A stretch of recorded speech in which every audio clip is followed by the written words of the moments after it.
Hello YouTube viewers, welcome to my channel S2T. In today's show, Future Friday, we're gonna talk about unidentified flying object. So let's dive right into it.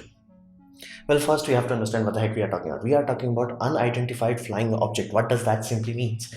We don't know. That's the whole reality of it. We simply don't know. It's something odd. There is a reason where, let's say, you do not know which model of a helicopter that is, but you can guess out like that's a helicopter. It's flying. You will be like, okay, that's cool. That's not unidentified flying object for you because it must do something odd that warrants a point where you're like, dude, what the hell you are doing? Like, let's say you are seeing a plane that going like this and randomly starts moving parallelly to it. You'll be like, dude, that's not Tokyo drifting there.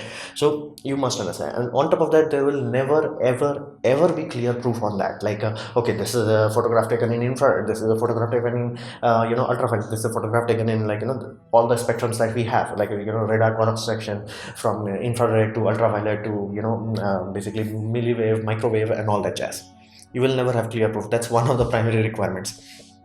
Now, unidentified is true things. Let's imagine it this way. Let's say most people are in the world are not familiar with flying lanterns, even though it's a thing that you may think everybody knows, but it's not that common. So let's say somebody in a city will rarely see any flying lanterns. Rarely, or let's say this is the first time somebody is flying a flying lantern there. It is quite easily possible, and somebody starts flying it, and people see it like, what the hell is that? That does not make sense. It's not behaving like a drone. It's not making sound, or it's like it's far off. It will look like that. So, but somebody comes along with a telephoto zoom lens and it's like zooms in, okay, that's a flying lantern. So unidentified for the person who was freaking out, that was absolutely true, absolutely real. There was no false intentions or evil intent behind that. That's absolutely, but that's why we call it unidentified. We do not call it alien flying object. We do not call it AFO. So it's not a scenario where it could be like, oh, I don't know, that's why alien. No, you don't know. That's the only reality of it. You simply don't know. Now we are the weak link. Whenever you have like I saw it and this guy saw it, even if 10,000 people saw it, that means nothing because we are the weak link. Humans have been tested time and time again in hundreds of psychological experiments. Basically we cannot be trusted. Our eyes are not reliable. Basically you can make humans see things flat out that does not exist. It's possible to do that. Ask your nearest psychiatrist. So the reality is very serious. And think of it this way. Let's say if somebody says, "Hey, I went on a date with their celebrity crush and all that jazz," you'll be like, "Dude, I don't believe you." But if they got like 100 people saying that, you will still be like, "Dude, no." But somehow you're gonna believe if somebody says like, "Hey, dude, I saw alien," that way. Like, compare. So we are the weak link. You have to must understand that aspect. Like we are the damn weak link. Now, argument from authority, that is the reason why this is still prevalent. Is like pro knows what they are talking about. Basically, be it airmen, be it navy men, they are like top of the top, the cream of the top, and they're like they know what they are talking about.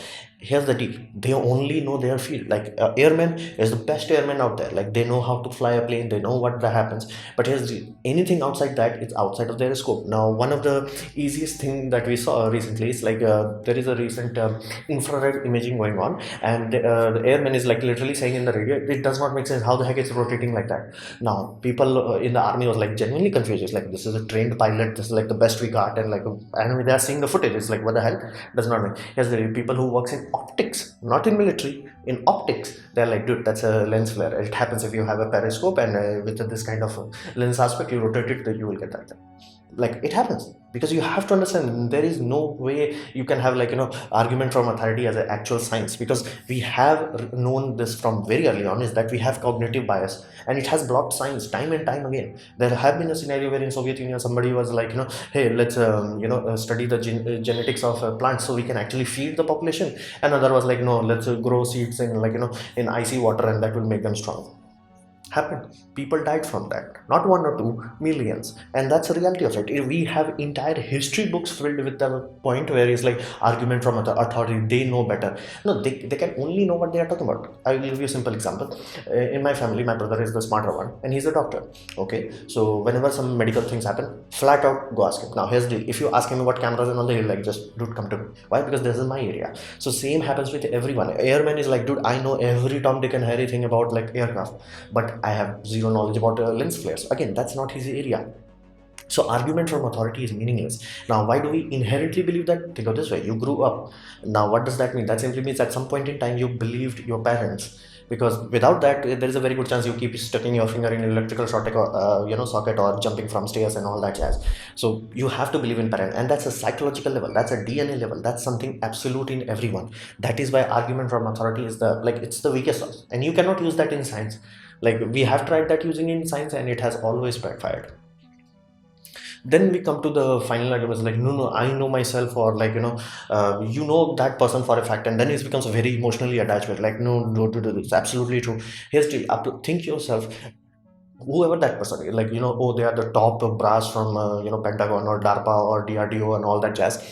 Do you genuinely expect them to know 100% thing? 100%, and I mean 100%, as in every single theorem ever created by Stephen Hawking to Einstein to every 10,000 physicists that we study about. Do you actually expect them to know every single thing? That's the whole point. There is no human ever born that is like, or ever will be born, that knows everything created by human. Like, flat out. And I'm talking just in physics. Like, you can have physicists who like, dude, quantum physics, that's my jam. And you're like, hey, what about like fluid dynamics? They're like, bro, get out of it. Like, they can tell basic things, but they're like, you start to go deep into that, like, I'm out. So that happens. That's reality. No human exists that has 100%. Now there are 15,000 like 150,000 known models of aircraft. Here's the, that's known, like, that's like in museums or companies are telling you about it, or like armies are showing up, but there could be many more that we are unknown. There was somebody was built, decommissioned, and nobody knows about it. That somebody could have like a plane that never flew, but somebody fixed it and then fired, and how the heck a airman will know?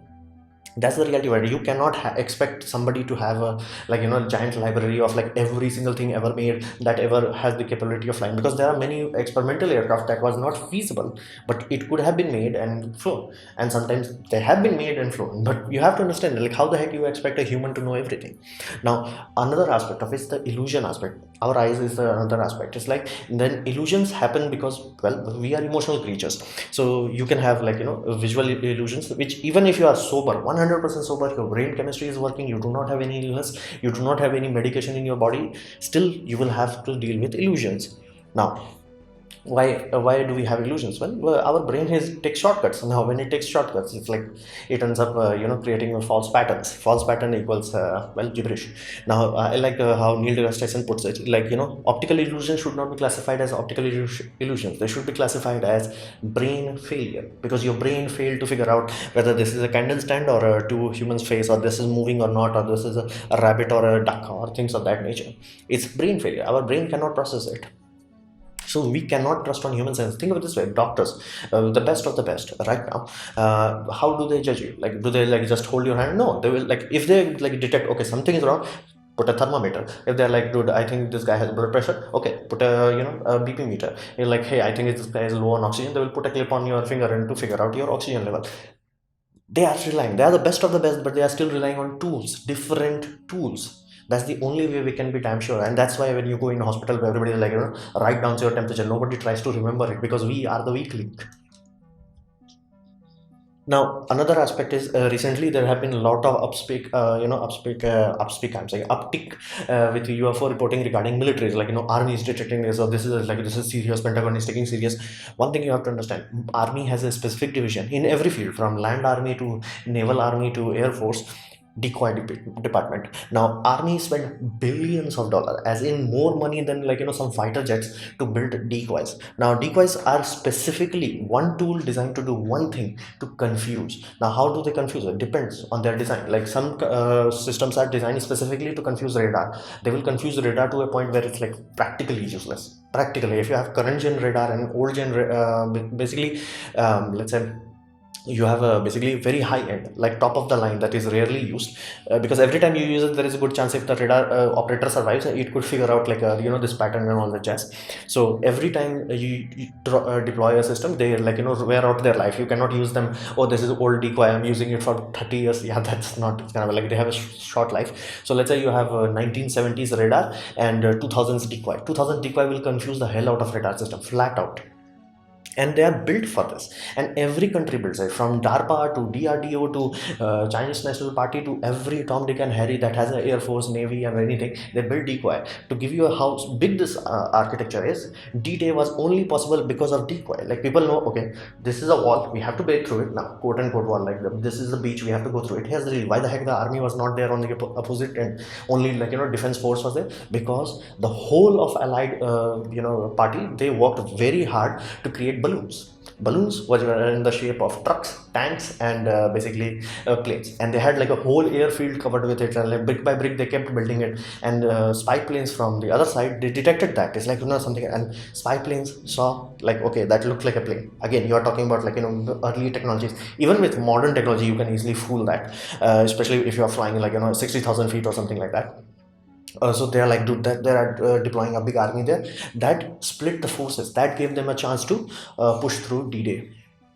Basically, that Normandy speech. So that happens. Like, this is a reality. Like, there are specific tools specifically designed to confuse your infrared sensor, your radar signature. They're built for that. They will do things that will completely overwhelm your systems. And you might be like, okay, doesn't that mean like USA is the top? Well, not exactly. Like, you could literally have a scenario where like a US pilot is flying something and something comes from Russian side, and that confuses it. Confusing something is much easier than building something awesome. So that happens. On top of that, like, heck, let's say something old happened, but again, it's outside of their radar database. A computer cannot compensate for that, and it happens. I told you there are billions of them. So it confuses everything. And not to mention, there is a simpler explanation. Many times Department of Defense has done this kind of thing. They're like, okay, airmen, we're gonna do this exercise, and you're doing this exercise, and randomly some random things come out. That is generally approved by advanced avionics department, and they're like, dude, we're gonna test out that test. 12 thing, like how good my hiding system is, radar jamming system is, and all that jazz. Basically, the bad end, the sword end, and the shield end, the people will be like, okay, how the heck a pilot reacted when faced with unknown. It is done for that reason. So many times you will have like, oh, we don't know what's happening and all that, and randomly it becomes quiet. That's because of this. Decoy is a very big part of our army, and specifically there are even groups of people employed by public office, that sole job is to decoy the whole public. Basically, what does that mean? That simply means they will confuse the hell out of you. That's their job. So you have to understand that no one individual, no computer, no database can be like, that's all of them, that's how it, and if it's not matching any one of the pattern, then that means it's alien. That's not happening. Now, recent times, we have to understand that there is a very serious demand of things. We want things. Basically, we want aliens to be true. We want it. We very seriously want it. Now, the reason for that is, well, many people assume that we have killed a god. So, depends on you whether you like it or not. But sometimes, whenever you are faced with this kind of scenario, you have to ask yourself one thing very simple. Extraordinary claim requires extraordinary proof. If I told you like something simple, something feasible, that like, hey, I had breakfast with Benedict Cumberbatch, you will be like, bro, I don't believe you. But again, that's feasible, that's within the possible of reality. Like, hey, what if I was in this airport and he was crossing by, and like, the plane was delayed, and we just like, had a chat. This kind of thing happens. But for some reason you will have hard time believing that. But was as an alien thing, that is breaking the law of everything. Why is it saying breaking the law of everything? It's simply because the nearest alien habitat that could be, that is Alpha Centauri. That's 4 and light years. Now, travel 4.5 light years, that means you have to either travel at very close to light speed or faster than light speed. So if you're traveling close to light speed, let's say you are following the laws of physics, the energy required to do so for your UFO vehicle and craft and all that, it's so high, you will glow like a star in every single spectrum known to man. People cannot miss you, like, because every basically satellite dish that people have for home, they will show error. Every radar that is randomly even swipes in that area will detect it. Everything on this planet will detect it. You cannot hide it. Physics does not allow you to hide it. So somebody is saying like, oh, they came from this part, and I'm like, really? They came in and somehow they hide it. Now, let's assume they have FTL and they are hiding. If they are on that level of physics where they can break the laws of physics and travel faster than light, and they have a cloaking technology, there is nothing in this planet that can detect through it. Flat out, we are not on the same level. That would be like, you went to Rome and you are carrying an ICBM as a deterrent. Like, yeah, there is no way of like counteracting that. So And this is absolute reality. It's like if somebody says something that breaks everything known to man, it's like, okay, ask extraordinary problem, like, hey, what is the radar cross section of that UFO, what is the infrared spectrum of that UFO, what is the, like, optical characteristic of that UFO, what is the microwave character, like every single spectrum known to man, use that. Like, let's say I can understand that, like, you're not touching it, but use all the spectrum. Spectrums are specifically designed for remote sensing and all that, and we have millions of satellites looking at earth itself. So if anything is like flying through, we'll detect it like no problem. So this is the one aspect that you have to realize. We never utilize, like, if I somebody says, hey, this medication, like, there is a good chance, like, it can handle this cure, you will be skeptical to hell. Like, even though it could be like, hey, this medicine actually exists, this medicine have been used on this medicine works, it's a known thing, yet you will doubt it. But somehow you will believe alien. Really, bro? Really? So that's the whole point. Eye evidences are useless, and that's why I specified in the first slide. It always will be vague. The moment it becomes crystal clear like this, you'll be like, dude, that's fake. You don't even have to think about it. You'll be like, dude, that's fake. Even though CG artists are getting very good and they can figure it, you, like, your internal senses finally clicks on. It's like, no, no, no, no, no, no, no, no, no. So that's what you have to understand inherently. The people who want to believe in UFO, they are doing it out of belief. They are not doing it out of logic. So do not try to debate them. It's like, if they believe it, cool, move out. So this was me trying to very desperately to, like, stay calm, because I have a brother who is a doctor and current crisis could actually end his life. So I'm scared to death, so to say. So I hope you like this weird presentation in that way. If you liked it, enjoyed it, learned from it, in that case, please click the like button, share it amongst a friend. That will help me a lot. If you didn't like it, didn't enjoy it, I'd urge you to press dislike, press it, dislike twice to show me your extra disappointment, and please leave a comment because I try to reply to all of them. Subscribe, press the bell icon if you're free, and as always, thanks for watching.